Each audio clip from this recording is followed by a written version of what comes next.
hit it. Ta, ta, hin, hin, ta, ta, hin, hin, hin.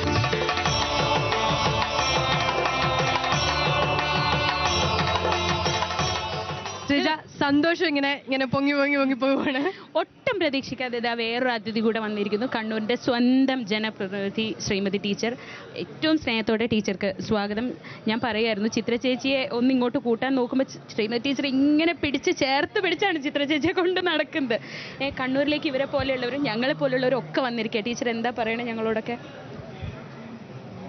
കണ്ണൂരിലേക്ക് വീണ്ടും ഈ Kerala school കലോത്സവം വന്നതിൽ ഞങ്ങൾക്കെല്ലാം കണ്ണൂർ ജില്ലയിലെ മുഴുവൻ ജനങ്ങൾക്കും ഒരു അളവറ്റ സന്തോഷമുണ്ട്.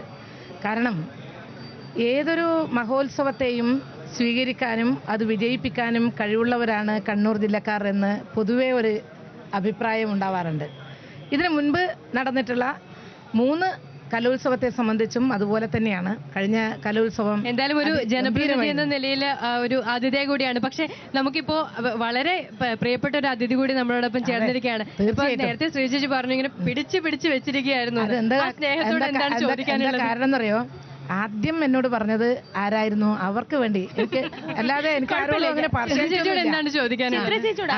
എനിക്ക് ഈ കേരള സ്കൂൾ കലോത്സവം 57ാമത് കേരള സ്കൂൾ കലോത്സവത്തിന്റെ ഉദ്ഘാടന വേദിയിൽ ഇന്ന് വിശിഷ്ടാതിഥിയായിട്ട് കേരളത്തിന്റെ ഏറ്റവും പ്രിയങ്കരിയായ കേരളത്തിന്റെ ഗാനഗോകുലം എന്ന് വിശേഷിപ്പിക്കാൻ ഒരാളുണ്ടെങ്കിൽ അത് നമ്മുടെ പ്രിയപ്പെട്ട ചിത്രയാണ്.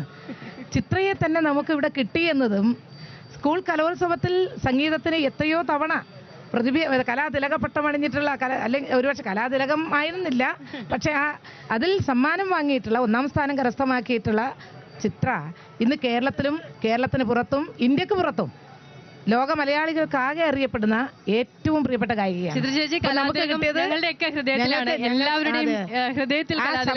മാധുര്യം എന്ന് പറയുന്നത്, ആ ശബ്ദത്തിന്റെ മാധുര്യം എന്ന് പറയുന്നത് അതിനോട് ഉപമിക്കാൻ ഒരു വാക്കുമില്ല. എന്റെ ഹസ്ബൻഡിന്റെ സിസ്റ്റർ രാജീവ് ഗോപാലകൃഷ്ണനായിരുന്നു ആദ്യത്തെ കലാതിലകം. അത് ശരി. ചേച്ചി ചേച്ചിയെ കൂടി ഞങ്ങൾ ഈ വേദിയിൽ ഇരുത്തേണ്ടതായിരുന്നു. ഇന്ന് ഈ പറഞ്ഞ രാജീവ് ഗോപാലകൃഷ്ണൻ എന്ന് പറയുന്ന ആദ്യ കലാതിലകം ഈ വേദിയുടെ സമീപത്തുണ്ട്. ഞാൻ നേരത്തെ സംസാരിച്ചിരുന്നു. ഇനി ഞാൻ ചോദിച്ചത് ടീച്ചർക്ക് എന്തെങ്കിലും ചേച്ചിയോട് ചോദിക്കാൻ? എനിക്ക് ചോദിക്കാനുള്ളത്, പലരും തിരുവനന്തപുരത്ത് നിന്നൊക്കെ കണ്ണൂരേക്ക് വരുന്ന സന്ദർഭത്തിൽ എന്തോ ചിലരൊക്കെ പറഞ്ഞു കണ്ണൂരേക്ക് വരുമ്പോൾ കുറേ ആശങ്കയുണ്ട്. പക്ഷെ കണ്ണൂരേക്ക് വന്നവരൊന്നും തിരിച്ചു പോകുമ്പോൾ ആ ആശങ്ക അടിസ്ഥാനരഹിതമാണെന്ന് മാത്രമല്ല, കണ്ണൂരിലെ ജനങ്ങളെപ്പോലെ ഇത്രയേറെ സ്നേഹസമ്പന്നരായിട്ടുള്ള ആളുകൾ വേറെ ഇല്ല എന്നുള്ള അഭിപ്രായമാണ് എനിക്ക് കേട്ടിട്ടുള്ളത്. ഞാൻ അങ്ങനെയേ കേട്ടിട്ടുള്ളൂ. അത് തന്നെ ആയിരിക്കില്ലേ എൻ്റെ പ്രിയ സഹോദരി അനുജത്തി ചിത്രക്കും? എനിക്കും അത് തന്നെയാണ് പറയാനുള്ളത്. ഒരാഴ്ച മുമ്പ് ഇവിടെ നമ്മുടെ കണ്ണൂർ തന്നെ മുച്ചിലോട്ട് ഭഗവതി ക്ഷേത്രത്തിൽ അവിടെ 14 വർഷം കൂടുമ്പോൾ കരിവെല്ലൂർ, അതെ, കരിവെല്ലൂരിൽ ഒരു 14 വർഷം കൂടുമ്പോൾ വരുന്ന ഉത്സവമാണ്. അപ്പോൾ അതിന് വിളിച്ചു. അപ്പോൾ അതിന് വന്നപ്പോൾ എനിക്ക് ഓഡിയൻസിനെ കണ്ടപ്പോൾ ഞാൻ ശരിക്കും ഭയം എന്ന് വെച്ചാൽ അത്ര തിങ്ങിയിട്ടായിരുന്നു ആൾക്കാർ. ഇനി വേറെ എന്തെങ്കിലും പ്രശ്നങ്ങൾ ഉണ്ടാവുമോ എന്നൊക്കെയുള്ള ഭയം ഉണ്ടായിരുന്നു. അപ്പം ഓർഗനൈസേഴ്സ് വന്ന് എൻ്റെ അടുത്ത് ഇങ്ങനെ ഇടയ്ക്കിടയ്ക്ക് വന്ന് പറയും, ചേച്ചി ആ സൈഡിൽ ഭയങ്കര ബഹളം ഉണ്ടാക്കണോ ചേച്ചി ഒന്ന് പറയും. പക്ഷെ എനിക്ക് ബഹളം ഒന്നും കേൾക്കുന്നുണ്ടായിരുന്നില്ല കേട്ടോ. അപ്പോൾ ചേച്ചി ഒന്ന് പറഞ്ഞാലേ അവരിപ്പം ഞാനിങ്ങനെ പറഞ്ഞു, ഇവിടെ സ്ത്രീജനങ്ങൾ ഒരുപാട് കഷ്ടപ്പെടണു എന്ന് പറഞ്ഞു. പക്ഷേ എന്ത് പറഞ്ഞാലും അതങ്ങനെ അക്ഷരം പ്രതി അനുസരിക്കുകയോ തിരിച്ചൊരു ബഹളം ഉണ്ടാക്കുകയോ ഒന്നും ചെയ്യാതെ പാടുന്ന പാട്ടുകൾ കൂടെ ഏറ്റു പാടുന്ന ഒരു ക്രൗഡായിരുന്നു. ഞാൻ ഇത്രയും നല്ല ഓഡിയൻസിനെ വേറെ കണ്ടിട്ടില്ല. ദൈവമായി കാണുന്ന തെയ്യത്തിന്റെ നാടാണ്. അപ്പോൾ ചേച്ചി പറഞ്ഞാൽ അവർക്ക് വേറൊരു അപ്പീൽ ഇല്ലല്ലോ അക്കാര്യത്തിലൊന്നും? ഇല്ല, വളരെ വളരെ കോപ്പറേറ്റീവ് ആയിട്ട് വളരെ നല്ല രീതിയിൽ പ്രോഗ്രാം അവതരിപ്പിക്കാൻ സാധിച്ചു. ഇപ്പോൾ ഒരു നേരം 1,00,000 ആളുകൾ ഒന്നിച്ചിരുന്നാലും ഇവിടെ ഒരു പ്രശ്നവും ഉണ്ടാകാൻ പോകുന്നില്ല. അതാണ് കണ്ണൂരിന്റെ ഒരു പ്രത്യേകത. ടീച്ചർക്ക് ഒരു അവസരം കൊടുത്തിരുന്നു. ടീച്ചർക്ക് ഇഷ്ടമുള്ള ഒരു പാട്ട് വേണം ചേച്ചിയോട്. ഞങ്ങൾക്ക് ഇഷ്ടമുള്ള പാട്ടൊക്കെ ഞങ്ങൾക്ക് പാടിത്തന്നു സ്വകാര്യമായിട്ട്. അങ്ങനെയല്ല, എനിക്കിഷ്ടം ചിത്രക്ക് ഇഷ്ടമുള്ള പാട്ട് ഒന്ന് പാടുന്നതാണ് എനിക്കിഷ്ടം. അപ്പൊ ഞങ്ങൾക്ക് ഏറ്റവും ഇഷ്ടമുള്ള ഒരു പാട്ട് പാടാൻ കഴിഞ്ഞാൽ ഇവർക്കൊക്കെ അത് ഇഷ്ടം. അതെ അതെ, എല്ലാവർക്കും സന്തോഷാവില്ലേ? ഒന്ന് കൈയടിക്കോ.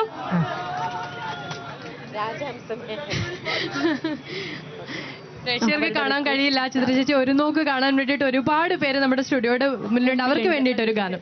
അവരുടെ റിക്വസ്റ്റ് രാജഹംസമയാണ്. അതെ. രാജഹംസമേ മഴവിൽ കുടിലിൽ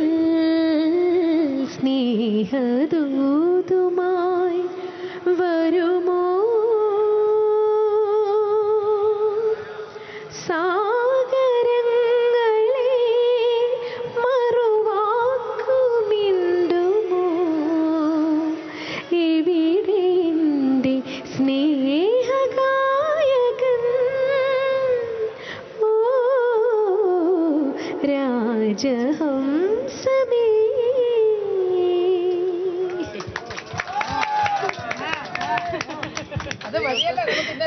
അതെ അതെ അതെ. ഇന്നത്തേക്കല്ല, ഇനി വരുന്ന 7 ദിവസം കണ്ണൂരിന്റെ കലോത്സവം ഏറ്റവും മധുരമാക്കാനുള്ളതെല്ലാം ഞങ്ങൾക്ക് തന്നിരിക്കുന്നു. നമുക്ക് വീണ്ടും ഒരിക്കൽ കൂടി കാണാം മാതൃഭൂമി ഈ കലോത്സവ വേദിയിൽ നിന്നും തിരഞ്ഞെടുക്കുന്ന സ്റ്റാർ ഓഫ് ദി ഡേയുടെ report.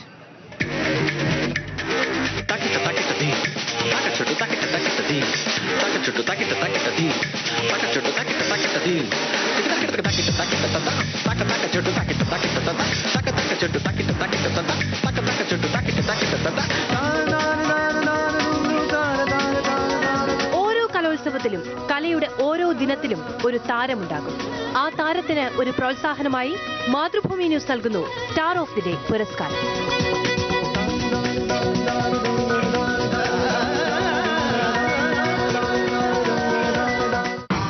Eva Motors Star of the Day, brought to you by Eva Motors. Drive your dream, Eva Motors. നാളെ മുതലാണ് ഈ സ്റ്റാർ ഓഫ് ദി ഡേ. ഓരോ ദിവസവും കലോത്സവ വേദിയിൽ നിന്ന് യഥാർത്ഥത്തിലുള്ള ഒരു താരത്തെ നമ്മൾ കണ്ടെത്തും. ആ താരത്തിന് Mathrubhumi star of the day പുരസ്കാരവും നൽകും. അതേക്കുറിച്ചാണ് കണ്ടത്. ചേച്ചിയുടെ ഒരു ചോദ്യം കൂടെ ചോദിക്കാനുള്ള സമയമുണ്ട്, അതിലേക്ക് വരാം. ചെറിയൊരു ഇടവേള. Hit, hit, hit, ta, ta, hit.